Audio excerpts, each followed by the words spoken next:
नमस्कार, सभी के प्रणाम। स्वागत बरवन उनके माइकिंग मुसाफिर पर हम लेके आइल बनी बाहरी बिहारी पॉडकास्ट में एगो नया एपिसोड जौना के विषय बा बिहार में पलायन। देखिए, बिहार में पलायन के समस्या नया नहीं है, बहुत पुरान बा। अच्छा, हमने काहे कहता नहीं कि बिहार में पलायन के समस्या, पलायन के बिहार में समस्या कहला के पीछे का खास वजह हुआ। कुछ आर्थिक आमदनी भी हो रहा बा, एक अलावे बाहर के चाल रहन सहन, विकास के स्तर और बहुत सारा चीज सीख के आदमी आवता, तो एकरा के सकारात्मक रूप में भी देखे के चाहिए और ये एगो सकारात्मक पक्ष बा। लेकिन हमनी के बिहार के संदर्भ में पलायन एगो समस्या के रूप में बा का है, एकरा के समझे खातिर हमनी के एगो तनी आंकड़ा देख लिया पहले, जौन के आंकड़ा हम अलग अलग स्रोत से ले ले बनी। पहले हम साथ में ये भी बता दी कि जौन आंकड़ा हम लोग के बतावे जा रहा बनी तो हम बहुत सारा ओपन प्लेटफॉर्म से ले ले बनी और ये सब न्यूज़पेपर में या कहीं जहाँ ना तहाँ प्रकाशित हो चुकल बा। ये आंकड़ा के मुताबिक बिहार से करीब 3 करोड़ लोग, माने 2,90,00,000 लोग, लगभग 3 करोड़ लोग, ये आंकड़ा वालों के कैसा लगता, चिंताजनक बा कि सुखद बा। ये में इहो बात बा कि ये जितना 2,90,00,000 लोग जे बाहर गइल बा, जे पलायन कइले बा, ओकर उ रोजगार खातिर गइल बा। काहे कि ई श्रम पोर्टल पे चूंकि रजिस्टर्ड बा, तो जाहिर से बात बा कि ई लोग जे गइल बा से गइल बा रोजगार खातिर। और एमे से ई आंकड़ा इहो बतावता कि एमे से 90% लोग के जौन मासिक आमदनी बा बाहर में तो 10,000 रुपये से कम बा।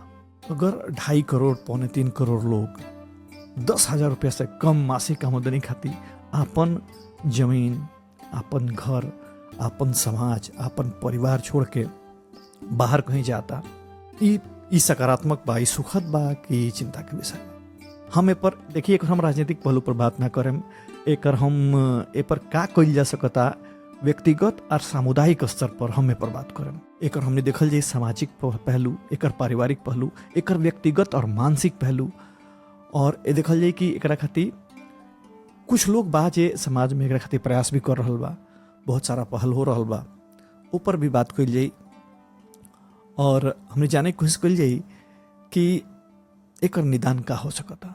और ये पलायन करे वाला जो जनसंख्या के भाग बा तो युवा बा। तो रउआ प्रदेश के युवा लोग जेकरा पर कहल जाला कि कोनो समाज के, कोनो क्षेत्र के भविष्य निर्भर करता, उहे ओकर एक बहुत बड़ा हिस्सा, युवा हिस्सा, जब 10,000 रुपया से कम कमाए खातिर हुआ प्रदेश हुआ क्षेत्र से बाहर चल जाता, तो एकर का अर्थ बा, एकर ई का सकारात्मक बना, एकर ई नकारात्मक बा। और ये खाली श्रम के पलायन नहीं है, ई हमनी के बिहारी अस्मिता पर चोट भी बा कि काहे लोग जाए पर मजबूर बा। ऐसा बात नहीं खाली बिहारे के लोग बाहर जाता, बहुत सारा प्रदेश के लोग भी बाहर जाता स्वेच्छा से।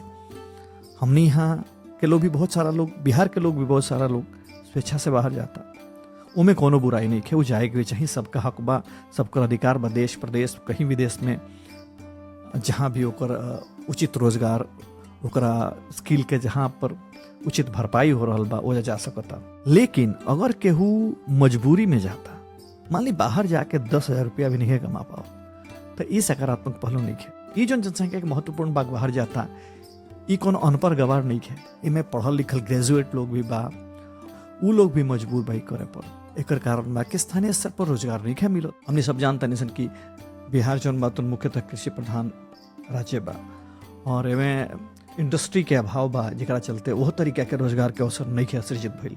और चूंकि कृषि से वह तरीका के आमदनी नहीं हो पावत, ओकरा विकल्प के रूप में लोग कुछ और करे के चाहता नहीं, तो मजबूरी में हमनी के पलायन करे। तो शिक्षा ऐसा बात नहीं कि शिक्षा नहीं है, लेकिन ये शिक्षा जौन बात रोजगार परक नहीं है, यानी कि स्किल बेस्ड नहीं है। जब और स्किल बेस्ड कैसे हुई, ठीक बा, एकरा खातिर सरकारी योजना बड़ी सुन चल रहा बा, ऊपर काम भी हो रहा बा, लेकिन स्किल के फायदा तब बा जब ओकरा के यूज करे खातिर स्थानीय स्तर पर अवसर मिले, यानी कि वो तरीका के औद्योगिक सेटअप होके, वो तरीका के आर्थिक संरचना बनाल जाओ, वो तरीका के आधारभूत संरचना बने, उद्योग आवे, तब जाके वो स्किल के यूज हो सकता और लोग के रोजगार मिल सकता। गाँव के पढ़ल लिखल जवान लोग, युवा लोग बाहर चल जाई, आ गाँव में बात जे हैं खाली बुजुर्ग, बच्चा, स्त्री, महिला लोग, तो ऐसे सामाजिक संरचना में भी कोनो संतुलन ना संतुलन ही रही, जना के भी कुप्रभाव अब यह तरीका से जब इतना लोग बाहर जाता तो रउआ राज्य से ह्यूमन कैपिटल, ह्यूमन रिसोर्स जौन बा ओकर एगो बहुत बड़ा महत्वपूर्ण हिस्सा बाहर जा रहल बा। और जौन ह्यूमन कैपिटल इन्वेस्ट होके के चाहिए राज्य के विकास में, तौन हो रहल बा बाहर के विकास में, और वो भी कम कीमत। वो श्रम के वजह में रुआ जौन मेहनताना मिलता तौन बहुत कम बा, जौन मिले के चाहिए तौन नहीं है। तो ई श्रम बाहर लगा। अगर राज्य के हक में सोचल जाओ तो ये बात बहुत महत्वपूर्ण बा। अच्छा, जे बाहर बा वो कोनो बहुत खुश नहीं है, बहुत तरीका के नकारात्मक माहौल में रह रहल बा, ओकरा के अच्छा दृष्टि से नहीं देखल जा।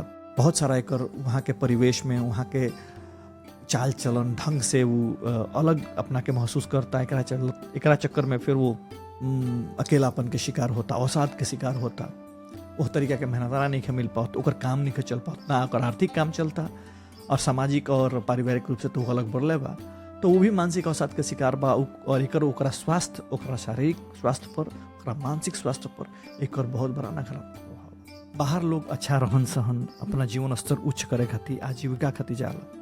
अगर हमनी के मान ली कि अपने यहाँ पर अच्छा शहर बा, वहाँ रहन सहन के स्तर अच्छा बा और आजीविका के साधन बा, तो काहे कि वो बाहर जाई ना जाई। अगर शहर के स्तर अच्छा बा, लोग रह रहल बा, वहाँ आजीविका के साधन उपलब्ध बा, तो वही लोग से फिर टैक्स मिली जौना के इंटर्न यूज हुई फिर वही राज्य के विकास में। तो ये सब बात भी बा जौन एक दूसरा से जुड़ल बा। तो ये पलायन के रोके के उपाय का बा? एक और उपाय बा स्थानीय स्तर पर रोजगार के सृजन, आर्थिक गतिविधि के बढ़ावल जाओ। और मान ली कि उद्योग लगावल और आधारभूत संरचना के विकास कइल, ये सब तो सरकार के जिम्मा बा, ठीक बा, सरकार ऊपर काम करता और ओकर परिणाम लौकी कुछ दिन बाद। लेकिन व्यक्तिगत स्तर पर और सामाजिक स्तर पर हम रउआ का कर सकत नहीं सर एकरा खातिर? मान ली 10,000 रुपया कमाए खातिर रुआ बाहर जाता नहीं, उनमें से 2-4 हज़ार रुपया बचता और रुआ भेजता नहीं, का 10,000 20,000 के आमदनी के लायक हमनी स्थानीय स्तर पर काम नहीं कर सकत? युवा लोग पर एक विशेष जिम्मेदारी बा, कैसे कर फायदा उठावल जा सकता, का कइल जाओ जौना से स्थानीय स्तर पर रोजगार बढ़ो। खाली कृषि आधारित ही ना, बहुत सारा सूक्ष्म उद्योग बारी सन, लघु उद्योग, मध्यम उद्योग बारी सन, IT सेक्टर में, चाहे और भी बहुत सारा सेक्टर में जौना पर काम कइल जा सकता। और जौना के बढ़ावा देवे खातिर बहुत सारा सरकारी योजना भी बा, जौना के फायदा उठा के, जैसे रुआ सब्सिडी बेस्ड लोन मिल सकता छोट छोट बिजनेस करे खातिर, जौना में रोजगार के सृजन हुई। और यह तरीके के और भी बहुत सारा काम बा। लेकिन ये काम तब हुई जब युवा सजग रही, ओकरा जानकारी रही एकर, और वो एक दूसरा के बताई और पहल करिए में। देखिए ऐसा बात नहीं बिना कइले अगर हुआ नकारात्मक सोचता नहीं, उमें निगेटिविटी निकालता नहीं कि ना ना में है दिक्कत बा, हो दिक्कत बा, बहुत सारा दिक्कत हो सकता, बहुत सारा टेक्निकल या और भी परेशानी हो सकता। लेकिन बिना कइले, बिना प्रयास कइले कहल ठीक नहीं है।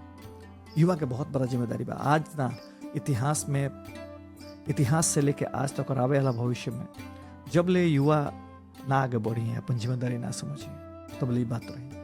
खाली रुआ इंटरनेट लेके सोशल मीडिया पर जितना देर टाइम देता नहीं, वो करे कि अगर सकारात्मक तरीका से उपाय करी, थोड़ा सा रिसर्च करी, थोड़ा देखी कि का हो रहा बा दुनिया जहान में, और ओकरा के हमनी अपना ही है कैसे वो तरीका से काम कर सकत नहीं सन। तो ये जिम्मेदारी क्या युवा पर बा। कि कोनो ऐसा समस्या नहीं के कि समाधान ना होई, कोनो ऐसा समस्या नहीं है दुनिया में जो समाधान नहीं के हो सकत। लेकिन ओकरा खातिर तनी विल पावर देखावे के पड़ी, दृढ़ निश्चय देखावे के पड़ी, और कुछ लोग के जो सीमा बातों से अपना बाउंड्री से बाहर निकले के पड़ी। और ये काम कुछ लोग में यही लोग के बा, युवा लोग जे बाहर जाके कुछ करे खातिर तैयार बा, लेकिन ओकरा अपना यहाँ करे में दिक्कत बा। दोसर बात बा एक सामाजिक सामाजिक पहलू एगो ई बा कि कोनो तरीका के छोट या बड़ काम एमे शर्म ना होए के चाहिए, काम में शर्म ना होए चाहिए। हमनी के समाज में एगो इहो चीज बा कि हई काम हम कैसे करब, हऊ काम हम कैसे करब, सारा चीज समाज से हटावे के पड़ी। उद्यमशील बने खातिर ये सब चीज हटावे के पड़ी पीछे, और छोटा से छोटा काम भी सकारात्मक एनर्जी के साथ कइल जाओ तो ओकर परिणाम बड़ा हुई। आज ना समय पर ओकर मेहनत में जौन हुआ मेहनत लगाओ तनी, जौन लगन लगाओ तनी, तो ओकर परिणाम जरूर मिली। तो बहुत सारा ऐसे योजना बारी से योजना के फायदा उठावल जा सकता।